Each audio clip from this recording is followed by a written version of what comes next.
Yesterday I tried to talk about unity, and even more than unity, communion. Our blessing cup is a communion with the blood of Christ.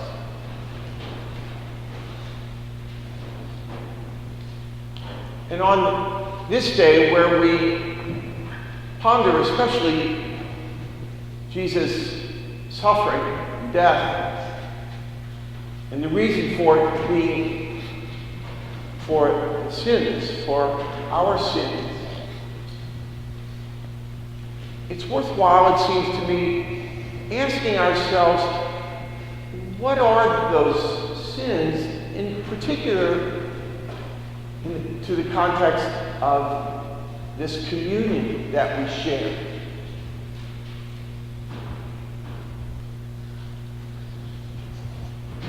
If you think about this, Jesus, right before he dies, what does he pray for? To the Father.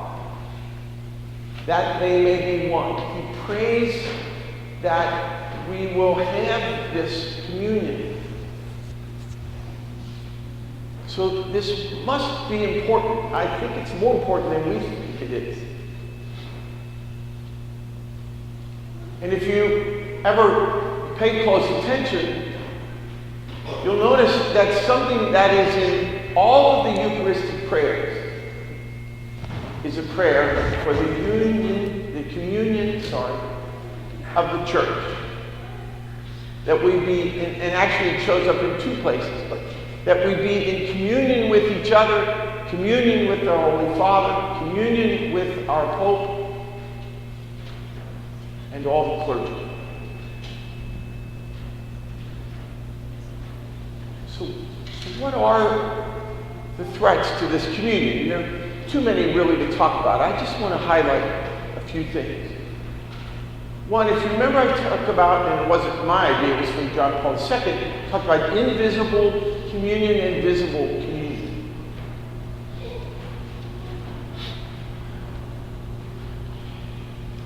It seems to me that the biggest threat to both, and they can kind of bleed over into each other, is sin. And you might say that's an obvious comment. But we tend to think of sin in one of two ways. We tend to think of sin as something about us, or between us and God, or something we actually did to somebody else.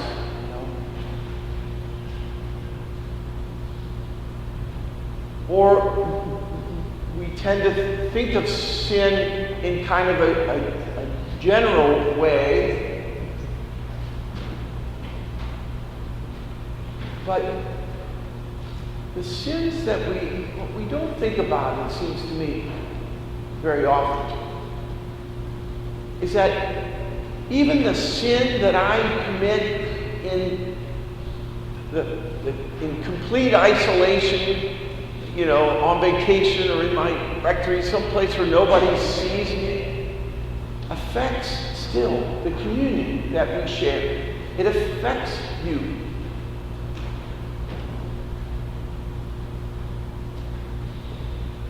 We tend to think that, okay, I don't want to sin because it affects my relationship with God.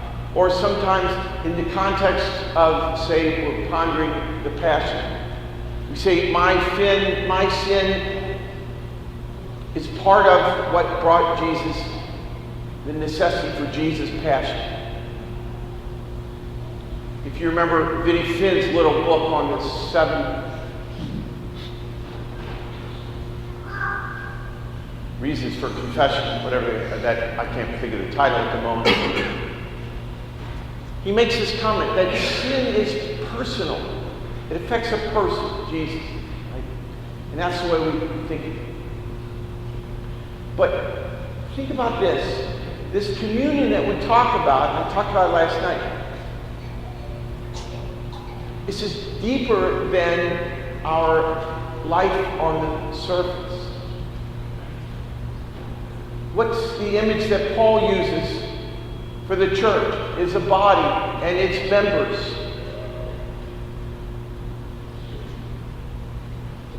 And health professionals will tell you that if some part of your body is afflicted, it's not isolated only to that part of the body.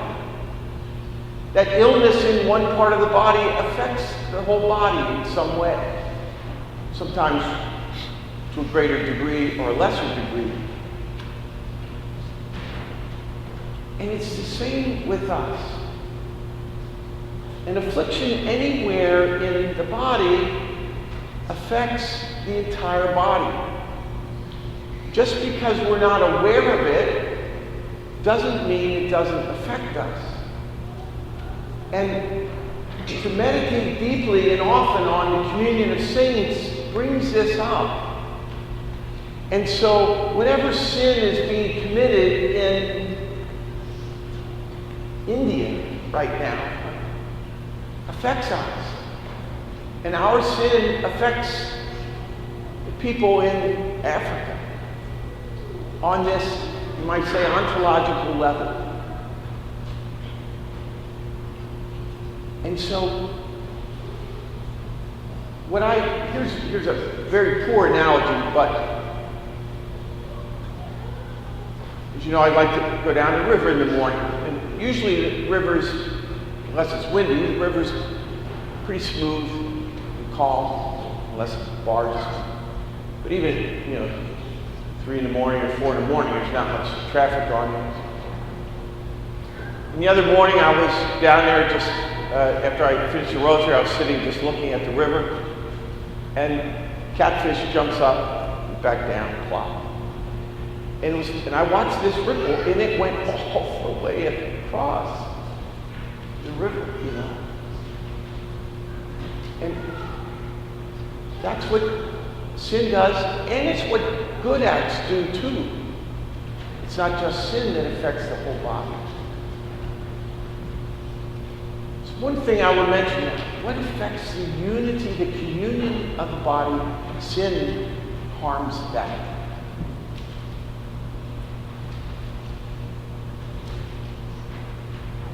Another thing, to be more specific, there are sins that are specifically against the communion of the church. And those are sins. For instance, they may seem like little things, but when when John Paul II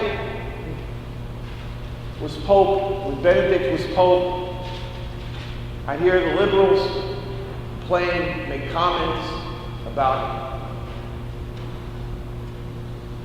I remember one woman said to me once, she said, well, if John Paul II even cared about women, he wouldn't blah blah with something about abortion or something. When she stopped, I said, wait, really? You think John Paul II doesn't care anything about women? I mean, this, on its surface, this statement is silly, right?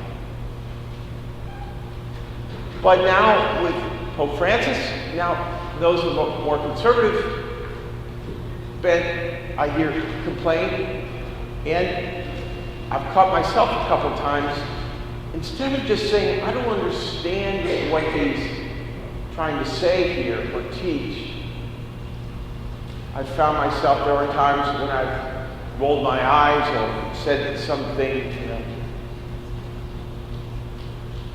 and I may think I'm just expressing my opinion, but I'm expressing it to someone. And so it weakens the unity, the communion we have with the Holy Father. You can't judge someone and be in communion with them at the same time. It doesn't work. And I'll give you a little specific example. As you know, Bishop Foy's used to always call me his, I'm sure you all could say it, firstborn. And I'd hear that over and over and over again, and after a little bit it got to aggravate me for different reasons, unimportant. So he came there once, I forget why, and there was a parishioner, she's dead now, but I sat down, we're down in Crystal Hall, we're having a reception. And she said, oh, blah, blah, blah, and Bishop Boyes are his firstborn, And I forget exactly what I said, but made some kind of face and grumbled and what. And she said, bless her heart, she said, oh, I'm sorry, I didn't know, I won't, or something. And it struck me, and I know it's the Holy Spirit, I made her choose between me and Bishop Boyes. By my comment, she had to make a choice. Was she going to take my side or his side? And I felt that so strongly. I know it's the Holy Spirit. So I called Bishop Boyes and told him what I said and apologized and said I would never do that again, and I went to confession for it. But right there, it's a little way, but I weakened the communion that we share. And so anytime, now we can discuss things. Yes, I don't quite understand everything that Pope Francis has said or seems to be teaching. And I'm sure there are people who didn't quite understand why John Paul II said what he said, or we can discuss things. But as soon as we start judging or complaining or being snarky about them or little snide comments, we're sinning against the communion of the church.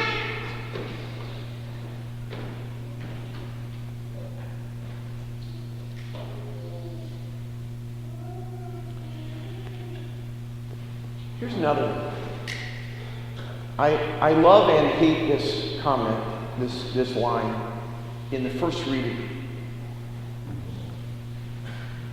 Though he was harshly treated, he submitted and opened not his mouth.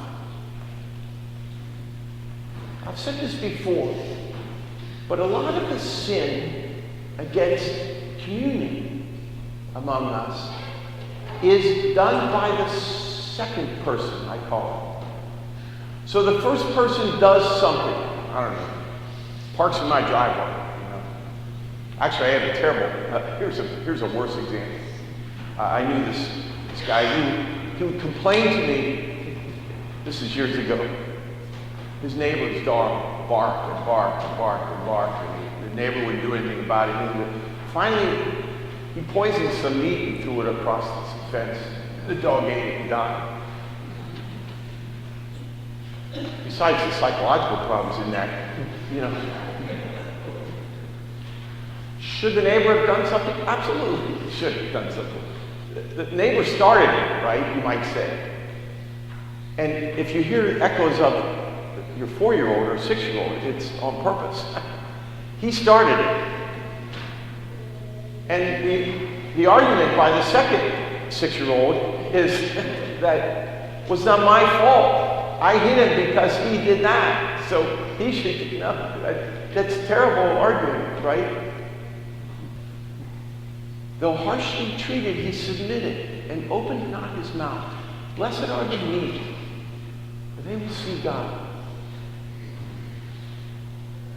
I know we don't take that line very seriously, because especially for us Americans, meek is not a virtue in our minds, right? How many, especially young men, say, I want to grow up to be meek? Gospel values. Blessed are the meek. Blessed are those who can be sinned against and not sin in return. How many things would stop if the second person didn't sin? Now, I'm not saying you have to let someone beat on you or abuse you. That's not what I mean. But most of our things are not to that degree anyway. But someone does something and it's wrong, and it's objectively wrong, But we feel like that gives us permission then to do anything we want. It doesn't. And how much could we hold at least to the communion that we have if we didn't respond by sinning in return?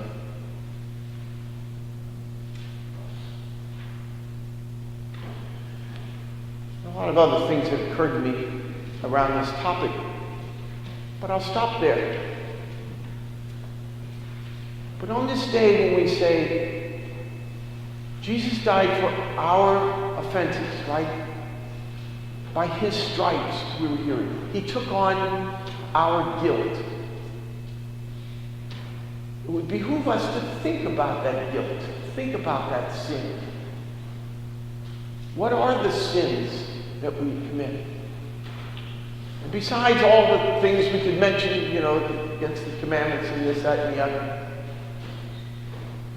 in particular, I'd like you to think about this idea of sins against communion, because they're very prevalent. Every time we start gossiping, we're sinning against communion. The thing that Jesus prayed for specifically to his Father before he died. Every time we refuse to forgive someone, and I get it, it can be hard to forgive at times.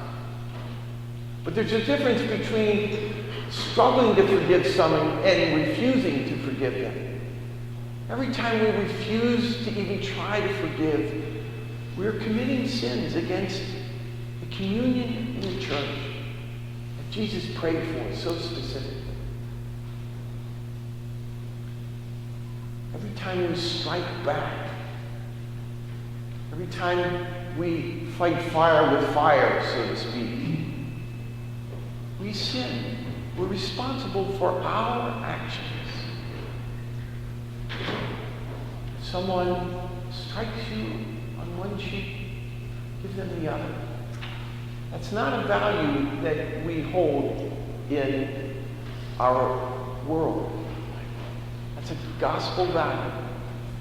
But every time we take that slap and slap in return, and generally speaking, our slap is harder than theirs, we sin against the communion of the church. And we pile more weight on Jesus as he carries his cross. Think about your sins against the communion of the church. Take seriously what that means. Though he was harshly treated, he submitted and opened not his mouth. Think about how you speak about other Christians. Think about how you speak about the Pope, the bishop, priests, deacons, whatever. Think about how you speak about this group that's more liberal in the church, or this group that's more conservative in the church. Because in all of these ways, we sin against the communion that Jesus died to bring us, that Jesus poured out his blood to make possible. If we're going to seriously remember the shedding of Jesus' blood, we should seriously consider those things that we continue to do, and when we continue to do them, we are in fact discarding what Jesus went through.